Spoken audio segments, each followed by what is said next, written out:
মানব জাতির দৃষ্টি থেকে অনেক দূরে জনহীন ঘন অন্ধকার এক জঙ্গল, যেখানে কেবল প্রাণীদেরই রাজত্ব চলে। এই জঙ্গলে একটি বিশাল নদী রয়েছে, যেটা হলো দ্য অ্যামাজন রিভার। যদিও কিছু বিজ্ঞানী অ্যামাজন জঙ্গলের কিছু রহস্য উন্মোচন করে বিশ্বের সামনে তুলে ধরতে সক্ষম হয়েছে, কিন্তু তা সত্ত্বেও আজ এই জঙ্গলে এমন অনেক রহস্য রয়েছে যা কেবল কল্পনা পর্যন্তই সীমাবদ্ধ থাকে। অ্যামাজন নদী থেকে এমন এক ধরনের মাছের সন্ধান পেয়েছে যা ইলেকট্রিক ইল নামে পরিচিত।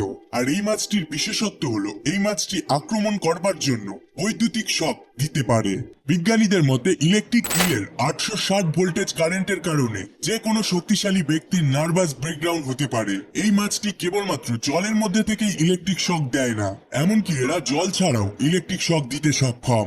সাপের জগতে অ্যানাকন্ডার নাম অনেক সম্মানের সঙ্গে নেওয়া হয়, কিন্তু যদি অ্যামাজন জঙ্গলের প্রসঙ্গে বলা হয় তাহলে নিঃসন্দেহে গ্রিন অ্যানাকন্ডার জায়গা কেউ নিতে পারে না। এই সাপটি পৃথিবীর মধ্যে সবথেকে বড় সাপ।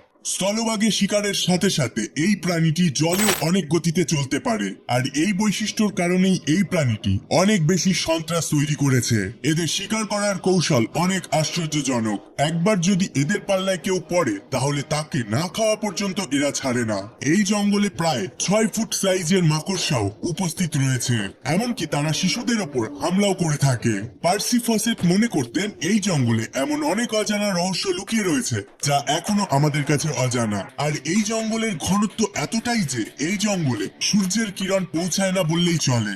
অর্থাৎ জঙ্গলটি 24 ঘন্টা অন্ধকার আচ্ছন্ন থাকে, যেখানে বৃষ্টির জল মাটিতে পড়তে প্রায় 10 মিনিট সময় লাগে। এই জঙ্গলে নিজের অস্তিত্বকে টিকিয়ে রাখবার জন্য ছোট থেকে বড় প্রাণী সবাইকে সমানভাবে লড়াই করতে হয়, কারণ এই জঙ্গলে পিরানার মতো মাংস চিবিয়ে খাওয়া মাছ শিকারী, বৈদ্যুতিক শক দিয়ে আক্রমণকারী ইল এবং সব থেকে শক্তিশালী ধারালো চোয়াল দিয়ে চিরে খুঁড়ে খাওয়া জানোয়ার এবং কুমিরও সর্বদা ওত পেতে রয়েছে।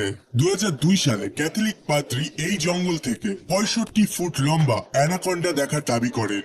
এই কারণে কিছু বিশেষজ্ঞরা এখনো দাবি করেন পৃথিবীর সব থেকে বড় সাপ টাইটানোবোয়া সাউথ আমেরিকার জঙ্গলের দিকে এখনো জীবিত রয়েছে। আর এই ভিডিওটি দেখুন। বর্তমানে এই ভিডিওটি ইন্টারনেটে খুবই ভাইরাল হচ্ছে। অ্যামাজন নদীর ক্ষেত্রে সেটা একটু ভিন্ন, কারণ এখানে নদীতে ঠান্ডা বা শীতল নয়, বরং ফুটন্ত জল প্রবাহিত হয়। এই জল এতটাই গরম যে এর মধ্যে ডিমও সিদ্ধ করে খেতে পারবেন। এই নদীটি পিপাসিত প্রাণীদের কাছে একটি মৃত্যুর কুয়ো। যদি এই ফুটন্ত নদীতে কোনো প্রাণী পড়ে যায় তাহলে তাদের দেহের মাংস এতটাই ভয়ঙ্করভাবে সিদ্ধ হয় যে তাদের শরীরের হাড়গুলো কেবল দেখা যায়। একদল রিসার্চার যখন অ্যামাজন জঙ্গলের উপর ড্রোন ওড়ায় তখন তারা এমন কিছু ফুটেজ ক্যাপচার করে যা ছিল খুবই আশ্চর্যজনক। এই জঙ্গলের মধ্যে প্রায় 2000 বছর পুরনো খোদাই করা ডিজাইন তারা দেখতে পায়। বহু চৌকো আর রিং এর শেপের 450টি আকৃতি অর্থাৎ জিওগ্লিফস দেখতে পাওয়া যায়। স্যাটেলাইট থেকে দেখতে এই স্থানটিকে ঠিক এমন লাগে, যা খুবই সুন্দর আর রহস্যময়। এই খোঁজের আগে বিজ্ঞানীরা মনে করত যে এই জঙ্গলে কখনোই উন্নত সভ্যতা গড়ে ওঠেনি, কিন্তু এমন একটি রহস্যময় জঙ্গলে মানব নির্মিত শিল্পকলা আজও একটি রহস্যময় ঘটনা।